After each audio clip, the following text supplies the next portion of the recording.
नमस्कार, India voice देख रहे हैं और इस बुलेटिन की शुरुआत करते हैं बड़ी खबर के साथ। उत्तर प्रदेश में विधान परिषद की 5 सीटों पर सुबह 8 बजे से वोटिंग हो रही है। इन सीटों पर शाम 4 बजे तक आज वोट डाले जाएंगे। जिन सीटों पर वोटिंग हो रही है उनमें गोरखपुर फैजाबाद स्नातक सीट, कानपुर खंड की स्नातक सीट, बरेली मुरादाबाद स्नातक खंड की सीट और प्रयागराज झांसी शिक्षा खंड की सीट और कानपुर शिक्षा खंड की सीट शामिल हैं, जिन पर मतदान हो रहा है। इस चुनाव में कुल 63 उम्मीदवार मैदान में हैं। यूपी विधान परिषद की 5 सीटों पर वोटिंग जारी है। तस्वीरें आपको दिखा रहे हैं। यूपी के 39 जिलों में एमएलसी के लिए चुनाव हो रहे हैं, विधान परिषद के चुनाव हो रहे हैं। अमरोहा, देवरिया, मुरादाबाद, प्रयागराज, कुशीनगर, बरेली, कानपुर, बहराइच की आपको तस्वीरें दिखा रहे हैं, जहां पर विधान परिषद के चुनाव हो रहे हैं। शाम 4 बजे तक वोटिंग होगी। यूपी विधान परिषद की 5 सीटों पर आज वोटिंग हो रही है और इस चुनाव में कुल 63 उम्मीदवार मैदान में हैं, जिनके लिए मतदान हो रहा है। सुबह 8 बजे से ही वोटिंग शुरू हो गई है। गोरखपुर फैजाबाद स्नातक सीट इनमें शामिल है, जिनमें कुल 24 प्रत्याशी मैदान में हैं। इसके अलावा बीजेपी से देवेंद्र प्रताप सिंह और सपा से करुणाकांत मौर्य चुनावी मैदान में है। बीजेपी ने कानपुर और नाव शिक्षक क्षेत्र से वेणु रंजन भदौरिया, कानपुर खंड के स्नातक सीट से अगर बात की जाए तो अरुण पाठक, झांसी प्रयागराज क्षेत्र से बीजेपी ने डॉक्टर बाबूलाल तिवारी और बरेली मुरादाबाद स्नातक क्षेत्र से बीजेपी ने जयमाल सिंह व्यस्त को अपना उम्मीदवार बनाया है। इसके अलावा सपा की अगर बात की जाए तो बरेली मुरादाबाद स्नातक क्षेत्र के लिए शिव प्रताप यादव को उम्मीदवार बनाया गया है। तो यूपी विधान परिषद के लिए मतदान जारी है।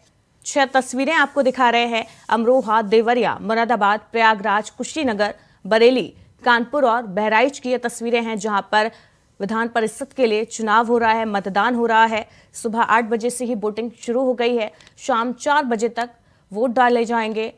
विधान परिषद के लिए आपको बता दें, आज 39 जिलों में मतदान हो रहा है।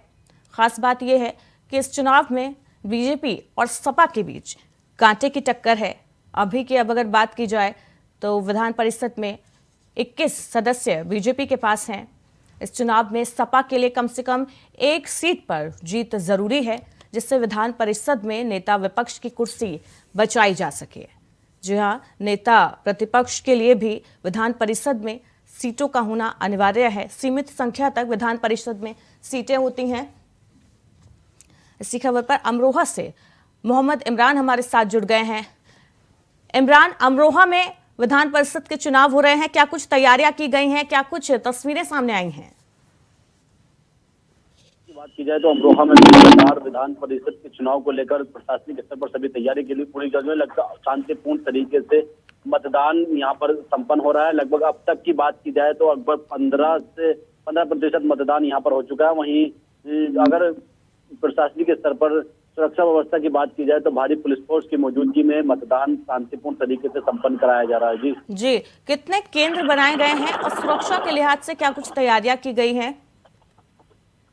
जी बिल्कुल, अमरोहा की अगर बात, अमरोहा में लगभग ये 26 मतदान केंद्र बनाए गए हैं, जहां पर लगातार पुलिस वो आला अधिकारी निरीक्षण कर रहे हैं। वहीं अमरोहा में मतदाताओं की बात की जाए तो 22,797 मतदाता अपने मत का यहाँ प्रयोग करें। लगभग 1 बजे तक लगभग 15% यहाँ पर मतदान हो चुका है। अभी और मतदान शांतिपूर्ण तरीके से चल रहा है, अभी बिल्कुल जारी है। जी बिल्कुल, यूपी के 39 जिलों में वोटिंग हो रही है। यूपी विधान परिषद की 5 सीटों के लिए। अमरोहा की बात की जाए तो यहाँ पर किनके बीच कांटे की टक्कर दिखाई जा रही है, क्योंकि इन 5 सीटों पर बीजेपी और भारतीय जनता पार्टी के बीच कांटे की टक्कर बताई जा रही है। अमरोहा में क्या कुछ हालात हैं?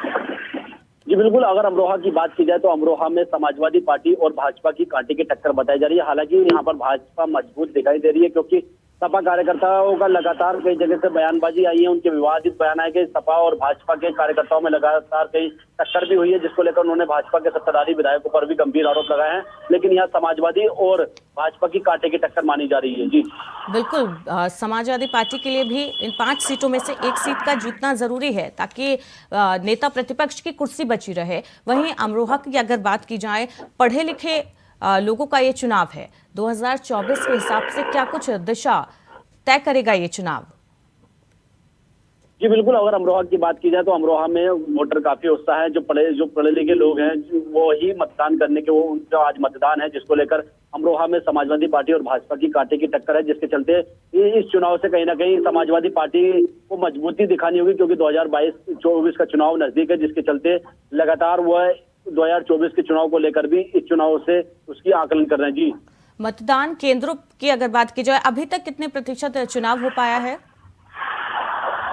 ये अगर मतदान केंद्र पर, सभी मतदान केंद्रों पर शांतिपूर्ण मतदान चल रहा है। लगभग अब तक 1 बजे पर तक 15% मतदान यहाँ पर हो चुका है और मतदान पूरी तरह से शांतिपूर्ण तरीके से चल रहा है। वहीं मतदान की केंद्रों की सुरक्षा में अतिरिक्त फोर्स तैनात है।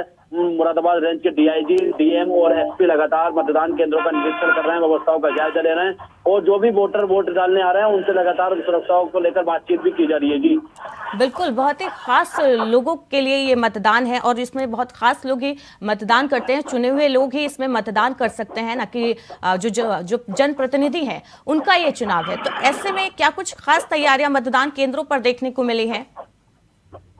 जी बिल्कुल, मतदान केंद्र पर उनके लिए व्यवस्थाएं बिल्कुल बेहतर की हैं। लगातार 2 दिन पूर्व पहले से ही यहाँ पर व्यवस्थाएं की गई थी। प्रशासनिक अधिकारी लगातार व्यवस्थाओं में सुधार को लेकर लगातार निरीक्षण भी कर रहे थे और अभी खास तौर पर जो मतदान केंद्र हैं उससे लगभग 200 मीटर की दूरी पर जो जनप्रतिनिधि हैं उनके लिए और जो स्नातक के चुनाव के वोटर हैं उन सभी के लिए व्यवस्थाएं की गई हैं और सुरक्षा व्यवस्था के भी यहाँ पर बेहतर इंतजाम किए गए हैं। सुरक्षा के लिहाज से क्या कुछ खास इंतजाम हुए हैं? जी, प्रत्येक मतदान केंद्र पर अतिरिक्त फोर्स की तैनाती की गई। जो संवेदनशील और अति संवेदनशील मतदान केंद्र हैं उन पर भी फोर्स की तैनाती की गई है। लगातार बाहरी जनपद से भी यहाँ पर फोर्स मंगाकर मतदान केंद्र पर तैनाती की गई। मतदान शांतिपूर्ण तरीके से संपन्न कराने को लेकर प्रशासनिक स्तर पर बेहतर इंतजाम यहाँ किए गए हैं। अतिरिक्त फोर्स तैनात है। सेक्टर मजिस्ट्रेट जोन और सेक्टरों में बांट दिया गया। सेक्टर मजिस्ट्रेट यहाँ पर तैनात है। सुरक्षा के पुख्ता इंतजाम यहाँ पर किए गए हैं। बहुत बहुत शुक्रिया इमरान इन अपडेट्स के लिए आपका। तो उत्तर प्रदेश में विधान परिषद की 5 सीटों पर मतदान हो रहा है। सुबह 8 बजे से ही वोटिंग शुरू हो गई है। शाम 4 बजे तक वोट डाले जाएंगे। जिन सीटों पर वोटिंग हो रही है उनमें गोरखपुर, फैजाबाद स्नातक सीट, कानपुर,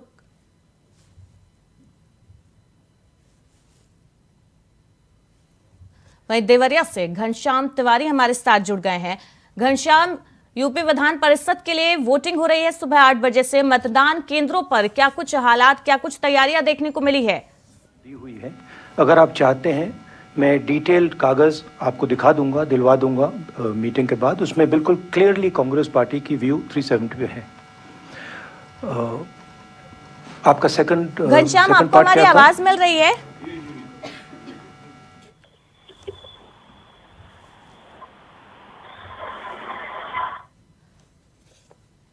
तो उत्तर प्रदेश में विधान परिषद की 5 सीटों पर मतदान हो रहा है। जनप्रतिनिधियों का यह मतदान है। विधान परिषद की 5 सीटों पर चुनाव हो रहा है। 2 फरवरी को रिजल्ट आएगा। बीजेपी और सपा के बीच कांटे की टक्कर मानी जा रही है। इन 5 सीटों में से सपा के लिए 1 सीट जीतना बहुत जरूरी है, नेता प्रतिपक्ष की कुर्सी बचाए रखने के लिए। वहीं अभी की अगर बात की जाए तो 21 सदस्य विधान परिषद में बीजेपी के पास है। बीजेपी मजबूत स्थिति में है और ये चुनाव 2024 के लिहाज से बीजेपी के लिए बेहद महत्वपूर्ण है और पूरी तैयारी बीजेपी ने एमएलसी चुनाव को लेकर की हुई थी। आज मतदान है, 5 सीटों के लिए मतदान हो रहे हैं। यूपी के 39 जिलों में मतदान हो रहे हैं। विधान परिषद के लिए शाम 4 बजे तक मतदाता वोट डाल सकेंगे। और आपको बता दें यूपी में विधान परिषद की 100 सीटें हैं, जिनमें से 81 बीजेपी के पास हैं। जिन सीटों पर वोटिंग हो रही है, आज जिन 5 सीटों पर वोटिंग हो रही है उनमें गोरखपुर, फैजाबाद, कानपुर खंड की सीट, मुरादाबाद, बरेली स्नातक खंड की सीट, प्रयागराज, झांसी शिक्षा खंड की सीट, कानपुर शिक्षक खंड की सीट शामिल है, जिन पर मतदान हो रहे हैं। इस चुनाव में कुल 63 उम्मीदवार मैदान में हैं, जिनके भाग्य का फैसला ईवीएम में आज कैद हो जाएगा। 5 सीटों पर वोटिंग जारी है। सुबह 8 बजे से ही मतदान हो रहे हैं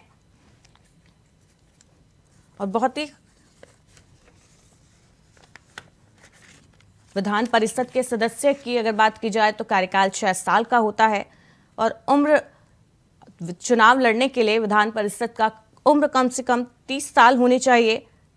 विधानसभा के 1/3 से ज्यादा सदस्य विधान परिषद में नहीं होने चाहिए। बहुत ही खास ये चुनाव है। निश्चित संख्या तक विधान परिषद में सदस्य होते हैं, सीमित होते हैं। 6 राज्यों में फिलहाल विधान परिषद अस्तित्व में है। 100 सीटें हैं कुल मिलाकर 6 राज्यों की। यूपी की ही बात करें तो विधान परिषद की 100 सीटें हैं, जिनमें से 5 सीटों पर आज चुनाव हो रहा है। देवरिया से हमारे साथ घनश्याम तिवारी जुड़ गए हैं। देवरिया से हमारे साथ घनश्याम तिवारी जुड़ गए हैं ज्यादा अपडेट के लिए। घनश्याम, यूपी विधान परिषद के लिए आज मतदान हो रहा है, 5 सीटों के लिए मतदान हो रहा है। देवरिया में मतदान केंद्रों पर क्या कुछ खास तैयारियां की गई हैं? जी आपको बता दें कि गोरखपुर मीडिया के थ्रू होता से आज चुनाव हो रहा है। मतदाता अपने वोटों का प्रयोग कर रहे हैं। सुबह से ही लाइन लगी हुई है और लोग अपने मत का प्रयोग कर रहे हैं। कुल जिले में 21,949 मतदाता है और 24 मतदान केंद्र हैं और कुल मिला के 24 जो उम्मीदवार है वो खड़े हैं। अब इनकी भाग्य फैसला जो आज 4 बजे तक मतदान होंगे। 4 बजे के बाद जो चुनाव संपन्न होने के बाद गोरखपुर के लिए पार्टियां जो भी मत पेटियां हैं वो गोरखपुर के लिए रवाना हो जाएगी। और रहा सवाल अगर कड़ी सुरक्षा की बात की जाए तो सुरक्षा के 4 चौबंद किए हैं। बिहार बॉर्डर है जो उसे सील कर दिया गया है। बाकी ये जो अगल बगल के जो जिले हैं उनको कर दिया गया है। जो केवल देवरिया जिले के जितने भी मतदाता हैं अपने मत का फिलहाल जो 24 मतदान केंद्र बनाए गए हैं वहां जाके आप अपने मत का प्रयोग कर रहे हैं। जी बिल्कुल, जनप्रतिनिधियों का ये चुनाव है घनश्याम। ऐसे में सुरक्षा के हिसाब से क्या कुछ खास तैयारियां की गई हैं? मतदान केंद्रों पर क्या कुछ तैयारियां देखने को मिली है? ये आपको बता दें कि हर पार्टियां जैसे मेन अगर पार्टी मानी जाए तो बीजेपी और समाजवादी पार्टी ही जोड़ लगाई है। उनके दोनों कार्यकर्ता, दोनों अभिकर्ता और दोनों जितने कर्मचारी मतलब जो नेता हैं वो अपने मतदान बूथों पर, मतदान केंद्रों पर जमे हुए हैं और अपने अपने पक्ष में वोट डालने के लिए प्रयास कर रहे हैं। हर व्यक्ति को मोटिवेट कर रहे हैं कि आप इस पार्टी को वोट दीजिए। लेकिन ये क्रम जारी है। लेकिन प्रशासन मुस्तैद है कि कहीं भी कोई भी अनियमितता नहीं होगी, चाहे जो भी हो। जी कांटे की अगर टक्कर की बात की जाए तो बीजेपी और समाजवादी पार्टी के बीच में कांटे की टक्कर है। ऐसे में देवरिया से कौन कौन से प्रत्याशी चुनावी मैदान में है? ये आपको बता दें कि समाजवादी पार्टी है और वहीं बीजेपी के जो देवेंद्र प्रताप सिंह है और समाजवादी पार्टी के मौर्य है। अब ये चुनाव जो लड़ रहे हैं ये आमने सामने की लड़ाई है और चुनाव जो हो रहा है केवल आमने सामने समाजवादी वर्सेज बीजेपी के हो रहा है। अब इसमें देखना है कि ये कांटे की लड़ाई है, क्या असर पड़ता है। वैसे ये माना जाता है कि जो सत्ता पक्ष का चुनाव है, अब सत्ता पक्ष कितना भारी होता है, क्या असर पड़ता है सत्ता पक्ष को, ये तो आने वाला वक्त बताएगा। जी बहुत बहुत शुक्रिया घनश्याम इस अपडेट के लिए आपका। तो यूपी विधान परिषद की 5 सीटों पर वोटिंग जारी है। शाम 4 बजे तक वोट डाले जाएंगे। मुरादाबाद से शारिक सिद्दीकी हमारे साथ जुड़ गए हैं। शारिक, एमएलसी चुनाव के लिए आज मतदान हो रहा है, क्या कुछ तैयारियां की गई हैं जिले में? मुरादाबाद जिले में 16 मतदान केंद्र बनाए गए हैं जिसमें 45 बूथ हैं जिसमें 32,000 लोगों को मतदान करना है, जिसको लेकर सारी व्यवस्थाएं पूरी हैं और लगातार प्रशासनिक अधिकारी मौके पर मौजूद हैं। अभी कुछ देर पहले मुरादाबाद जनपद के सदर ब्लॉक में मामूली बात को लेकर सपा और भारतीय जनता पार्टी के प्रत्याशी जो समर्थक हैं वो आमने सामने आ गए थे। इसके बाद सूचना मिलते ही पुलिस बल पहुंचा था। पुलिस बल ने मामले को शांत कराया। सपा नेता की गाड़ी को भी जो है कब्जे में लिया है। जी शारिक, किस वजह से ये विवाद हुआ था दोनों के बीच में, इस बारे में कुछ अपडेट मिल पाई? देखिए, सपा के जो महानगर अध्यक्ष हैं वो वहां पहुंचे थे। उनके द्वारा कई आरोप लगाए गए थे। आरोप लगाते हुए हंगामा करना शुरू कर दिया था। सपा महानगर अध्यक्ष शाने अली शानू है, वहीं भारतीय जनता पार्टी के जो सदर ब्लॉक प्रमुख हैं मनीष ठाकुर, इन दोनों के बीच में कहासुनी हुई है। कहासुनी के बाद हंगामा हुआ था, लेकिन मौके पर पहुंचे एसपी सिटी व पुलिस के आला अधिकारियों के द्वारा मामले को शांत कराया गया और मामले में कार्यवाही की बात अधिकारियों के द्वारा कही गई है। जी शारिक, विधान परिषद का ये चुनाव है, जनप्रतिनिधियों का चुनाव है, ये आम चुनाव नहीं है। क्या कुछ खास तैयारियां देखने को मिली है सुरक्षा के लिहाज से और मतदाताओं के लिए मतदान केंद्र पर क्या कुछ खास तैयारी देखने को मिली?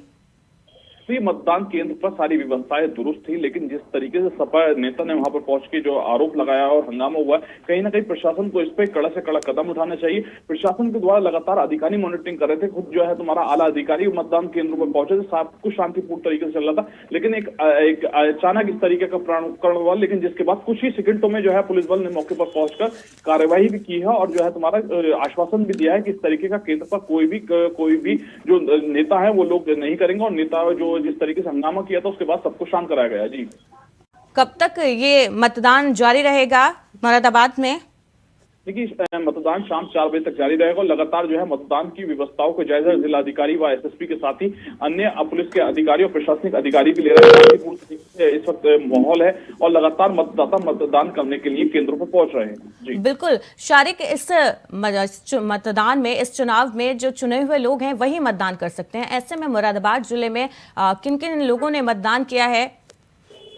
देखिए, बात करें तो मुरादाबाद जनपद में समाजवादी पार्टी के साथ साथ डॉक्टर एस.पी. हसन के द्वारा भी पहुंचकर मतदान किया जा चुका है। इसके साथ ही जो मुरादाबाद के जो यहाँ एमएलसी भारतीय जनता पार्टी के जो उम्मीदवार हैं वही एमएलसी थे, उनके द्वारा भी मतदान किया गया। और इस शारिक, आपको रोकना चाहूंगी, इस बीच एक बड़ी खबर आ रही है, बड़ी खबर की ओर रुख करते हैं। पाकिस्तान के पेशावर में धमाका हुआ है। जी हाँ, बड़ी अपडेट आपको दे रहे हैं।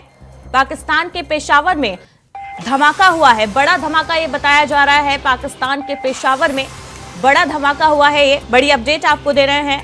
पुलिस लाइन में ये धमाका हुआ है, बताया जा रहा है पुलिस लाइन में ये धमाका हुआ है पाकिस्तान के। बड़ी अपडेट आपको दे रहे हैं, एक मस्जिद के पास धमाका हुआ है। जी हाँ, पाकिस्तान के पुलिस लाइन में एक मस्जिद के पास ये धमाका हुआ है, बड़ा धमाका बताया जा रहा है। पाकिस्तान के पेशावर में बड़ा धमाका हुआ है, एक मस्जिद के पास धमाका हुआ है। पुलिस बल मौके पर पहुंचा हुआ है, पता लगाने की कोशिश हो रही है आखिर किसने और किन वजहों से ये धमाका किया गया है। और एक मस्जिद के पास पाकिस्तान के पेशावर में ये धमाका किया गया है, धमाका हुआ है पाकिस्तान के पेशावर में। बड़ी अपडेट आपको दे रहे हैं, तो इस बीच बड़ी अपडेट आपको दे रहे हैं। पुलिस लाइन में ये धमाका हुआ है, बताया जा रहा है। बड़ी खबर सामने आ रही है, पाकिस्तान के पेशावर में पुलिस लाइन के पास एक मस्जिद के पास बड़ा धमाका हुआ है। इसी खबर पर ज्यादा अपडेट के लिए हमारे संवाददाता नितिन चौधरी हमारे साथ जुड़ गए हैं। नितिन, पाकिस्तान के पेशावर में एक बड़ा धमाका हुआ है, बताया जा रहा है मस्जिद के पास ये धमाका हुआ है, क्या कुछ जानकारी है?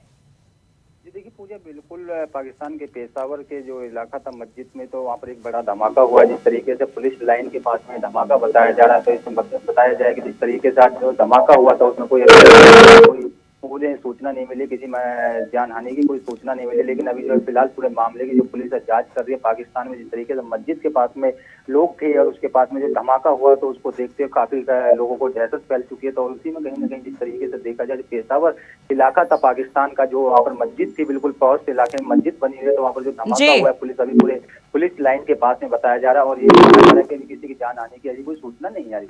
नितिन, किस समय ये धमाका हुआ है? क्या किसी जान माल के नुकसान की भी खबर आ रही है क्या? और किसने ये धमाका कराया है? कोई शरारती तत्व इसके पीछे है? क्या कुछ अपडेट मिल रही है?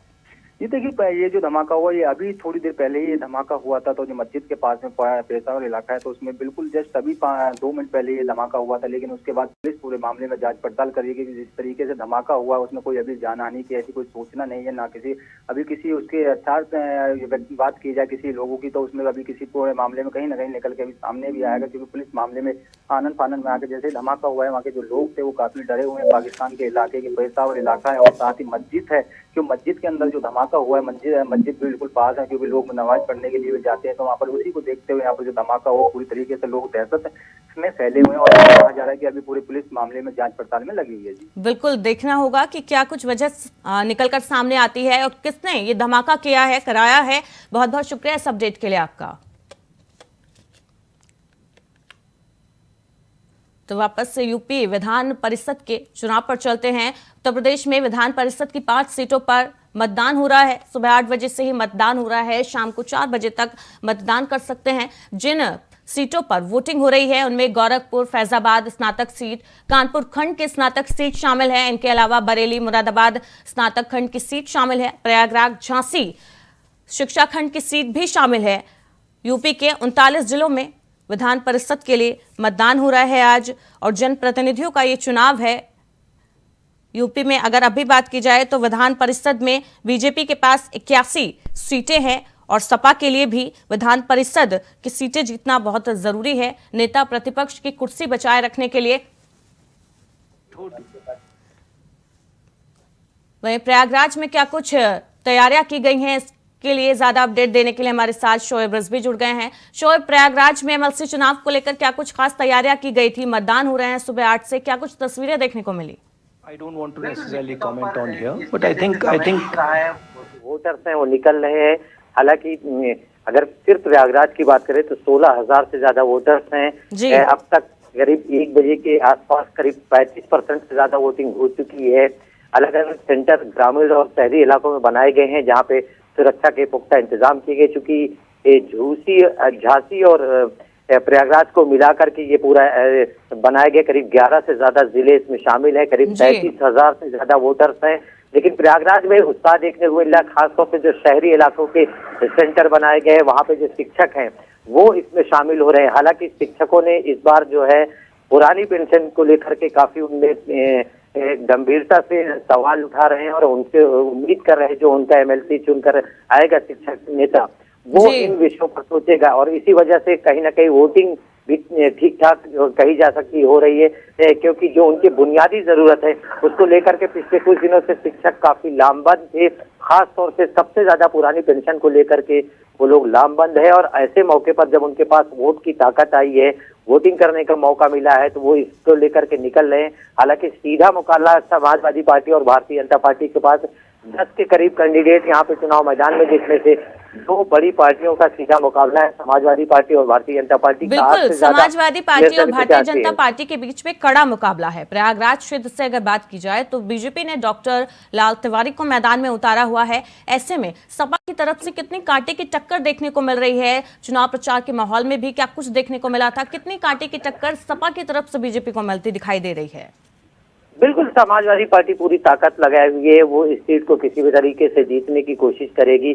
उनका कहना है कि हालांकि सत्ता का दुरुपयोग किया जा रहा है, उससे पहले से ही वो लोग लगातार ये आरोप लगा रहे हैं कि सत्ता का दुरुपयोग करके उनके वोटर्स को परेशान करने की कोशिश की जा रही है। लेकिन उसके बावजूद समाजवादी पार्टी इस बात के लिए मुतमईन है और संतुष्ट है कि उनकी पार्टी जीतेगी, ये सीट भी जीतेगी। साथ ही साथ उत्तर प्रदेश में जहां भी चुनाव हो रहे हैं अच्छा परफॉर्मेंस करेगी, क्योंकि जो शिक्षकों की बुनियादी जरूरतें हैं वर्तमान सरकार उसको पूरा नहीं कर रही है, इसलिए शिक्षकों में नाराजगी है।